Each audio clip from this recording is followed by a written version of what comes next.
Welcome to the Tara Talk podcast, a place for honest and open conversations to support you in living your best life from the inside out. Join me on this journey of self-discovery as we explore what it means to reach next level badassery and cut through the BS. So tune in, stay a while, and I promise I'll be right here alongside you as we figure this shit out together. We're told from a young age that birth control is the solution for so many problems. Bad skin? Go on birth control. Want bigger boobs? Go on birth control. Have an irregular or painful cycle? Go on birth control. And most of all, want to have sex but not get pregnant? Go on birth control. And fair point with that one. Obviously, that's what it's made for. But what we're never told is how birth control is actually a false form of the menstrual cycle composed of synthetic forms of hormones. Our bodies will still bleed with the cycle, but then the birth control shuts down the natural hormone production and processes of the menstrual cycle. This keeps our bodies from naturally processing it in a way that they're actually designed to. I only know this because of the recent surge of information on this topic, and I found so many experts and professionals in the field sharing research and studies of how to work with my cycle instead of constantly fighting against it. And that is what ultimately inspired me to get off birth control about a year ago. So today, we're diving into what it looks like to reconnect with your natural cycle and reclaim your health from the inside out. It's been a journey with highs and lows, and I'm going to share all of that plus more support in helping you decide what is the best choice for you. So let's begin. First, I can see why birth control was created, why it's gained so much popularity, and why so many people use it to this day. Hell, I used it for 16 years. It became this pill to help with health problems, but never really got deep into why we were having these health problems. Eventually, people started to ask questions and look into birth control and the entire concept of birth control. And really, I feel like that's when things started to shift. Today, there are so many experts talking about the hidden health impacts of long-term birth control use and why our bodies are not meant to be on the substance in the ways we've been using it for years and years and years. And for me, after about 16 years consecutively on birth control, I finally decided to go off of it, and it has truly changed my entire relationship with my cycle and my body. I'm going to share with you what this experience has taught me to hopefully inspire you to consider this in your very own way. First and foremost, please know I am not a doctor. This is not medical advice, and please consult your medical professional to figure out what is right for you and your body. This is my experience and my experience alone. Speaking of my experience, I first went on birth control when I was 15 years old. I had acne when I was younger. It was pretty bad acne, and I didn't actually really have the sex talk with my parents. It was more the quote unquote, don't get pregnant talk. I went on it and continued because kind of everyone else around me was, and I just knew that I didn't want to get pregnant. I was just honestly so scared of that. And really, I just didn't understand the menstrual cycle. I've been on the pill, Implanon, depot shots, hormonal IUD, and most recently, the copper IUD. I struggled with not remembering to take the pill. I never got a regular period when I was on the Implanon. I gained weight when I took the depot shot. And I got the worst cramps of my life when I was on the copper IUD. And all the while, I never truly understood my body and why I kept forcing it to do something I really don't think it wanted to do for more than half my life.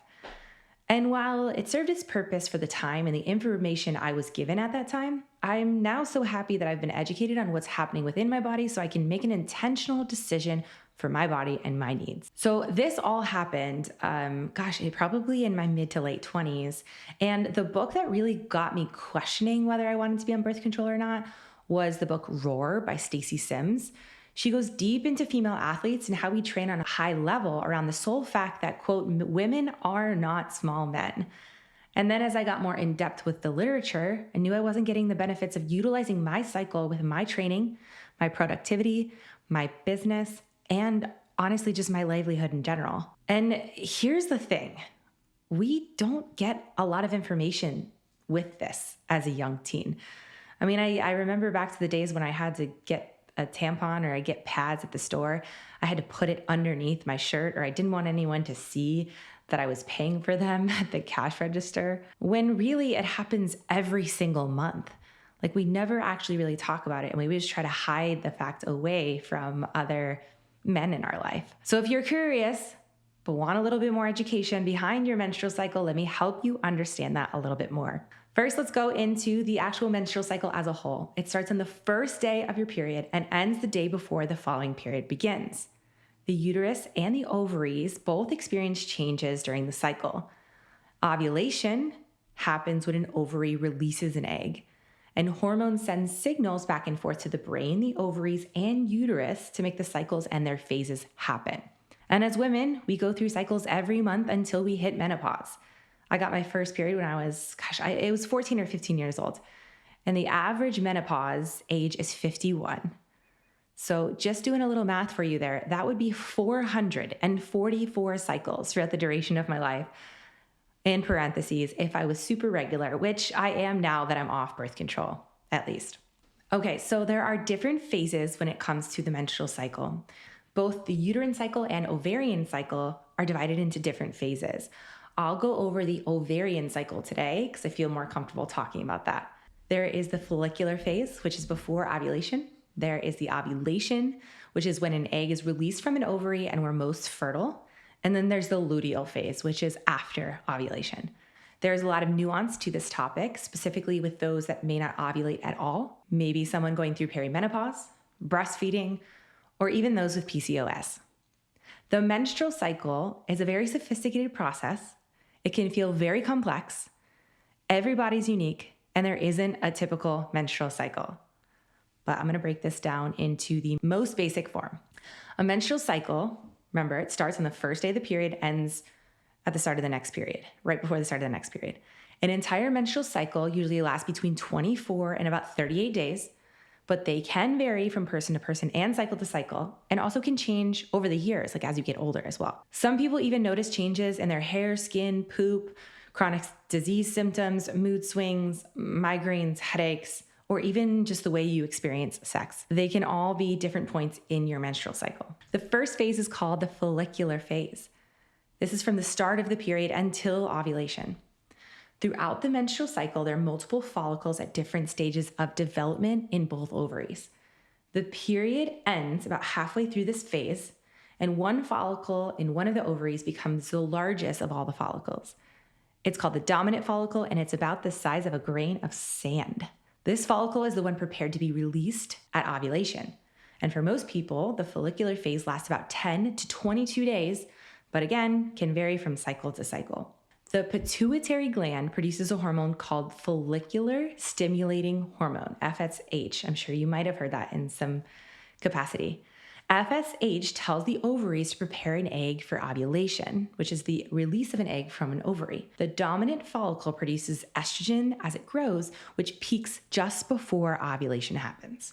So then we get to ovulation. Ovulation happens about midway through the menstrual cycle, or about 13 to 15 days before the start of the next period. Again, this can change from cycle to cycle, but ovulation divides the follicular and the luteal phases of the ovarian cycle. The dominant follicle reaches about 2 centimeters. When it bursts, an egg leaves the ovary and enters the fallopian tube. The release of an egg from an ovary is called ovulation. This is your fertile window. It lasts up to around 6 days.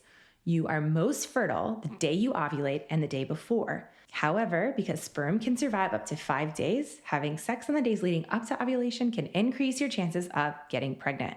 The dominant follicle in the ovary produces more and more estrogen as it grows larger. And when estrogen levels are high, they send a signal to the brain. This spike is what causes the release of an egg to occur, and estrogen levels drop right after ovulation. Then we get into the second half, which is the luteal phase. The luteal phase is from ovulation to the start of the next period. The luteal phase lasts about 14 days, but between 9 and 16 days is pretty common. Now, after ovulation, the follicle that held the egg makes the hormones progesterone and estrogen to support pregnancy. If pregnancy does not happen, which is why all of us are taking birth control for the most part, the corpus luteum breaks down between 9 and 10 days after ovulation. Progesterone supports early pregnancy if an egg and sperm connect, and if no pregnancy happens, progesterone will peak and then drop. These hormone changes can usually contribute to common premenstrual symptoms, which are headache, acne, bloating, breast tenderness, and such. And then a drop in progesterone and estrogen cause your menstruation, and then the cycle happens again. So understanding your menstrual cycle and rhythm increases overall understanding of your body. All this information can guide you to the use of hormonal or non-hormonal birth control, but can also give you a lot of data in being really diligent about tracking your cycle and having that data to go back to. So, all this to say, last December 2022, I decided to take the leap and give this all a go. I felt so scared, honestly, after a month of getting my copper IUD out that I literally looked at Teddy and I was like, I think I should go back on this. I was so nervous. I didn't get a regular period for 3 months. I took probably 10 pregnancy tests because I just didn't understand my body at all. And I almost actually went back in there, even though the IUD insertion is the worst. I hated it so much. It made me feel so gross that I even thinking about it, I'm like, oh, I would never do that again. But now after that first 3 or 4 months of getting off birth control, my periods are literally plus or minus 1 or 2 days on either side and just super regular. I know exactly when it's coming. I know what's going to happen. I know what happens with my body, with my training, how I need to adapt to it a little bit. And I feel like I can work with my body with all of that data that it gives me every month. I also had support from my husband. Either way, I really leaned into being patient and trusting the process. However, there was a point when I was getting off birth control that I was like, I should reach out to someone to actually help me get off of this, wean off of it. I didn't actually do it, but if you are looking to, I highly recommend. There's so many amazing women out there that can help you kind of wean off birth control if that's something you're looking forward to, or talking with a gynecologist as well. Okay, so I know what you're thinking.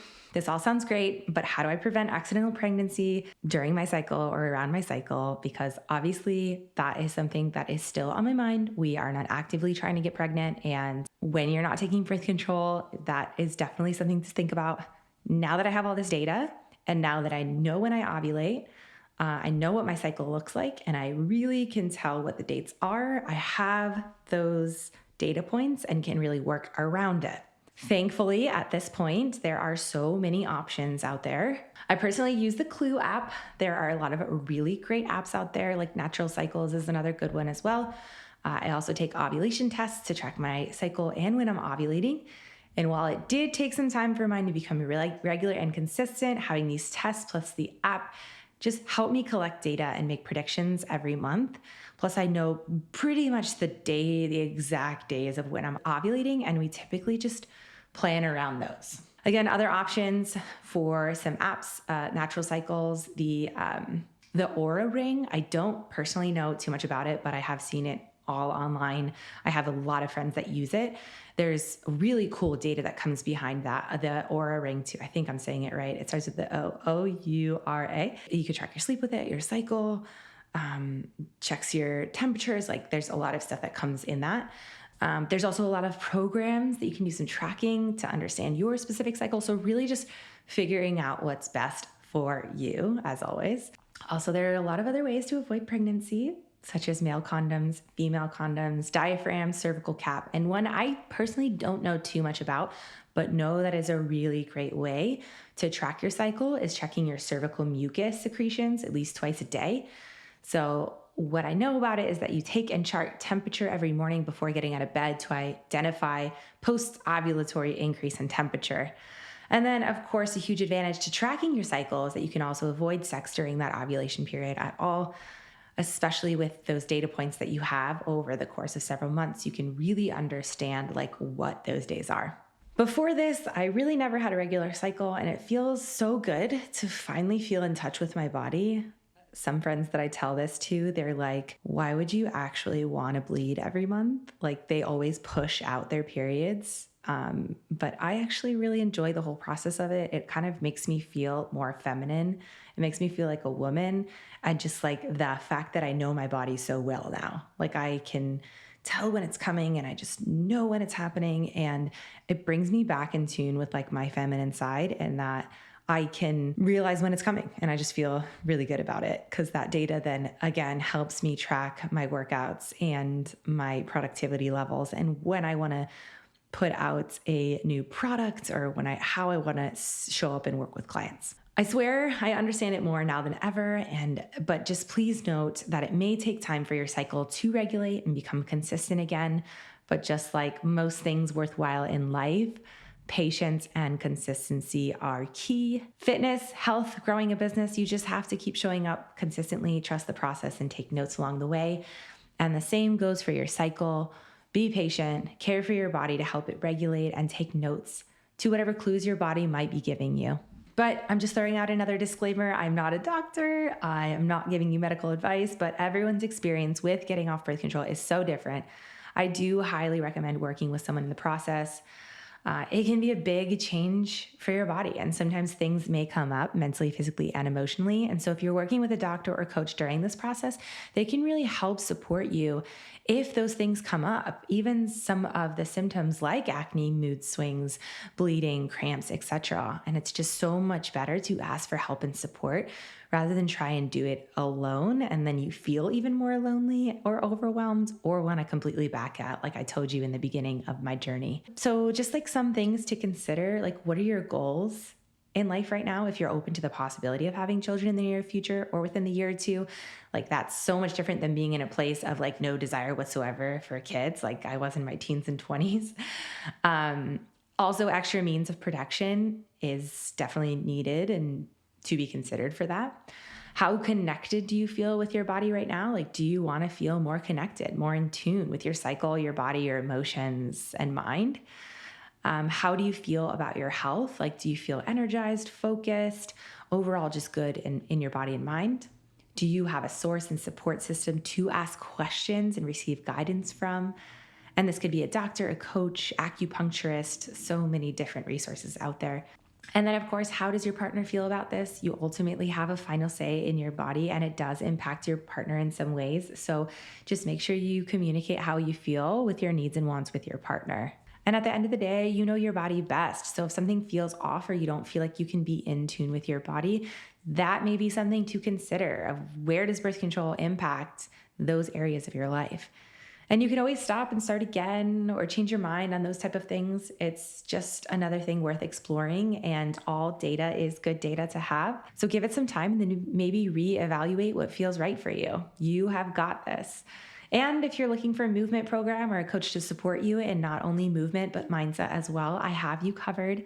Just join my TL method for a free week and receive workouts geared towards strengthening and connecting deeper with your body, or apply to work one-on-one with me and receive even more support on your movement, mindset, and food journey.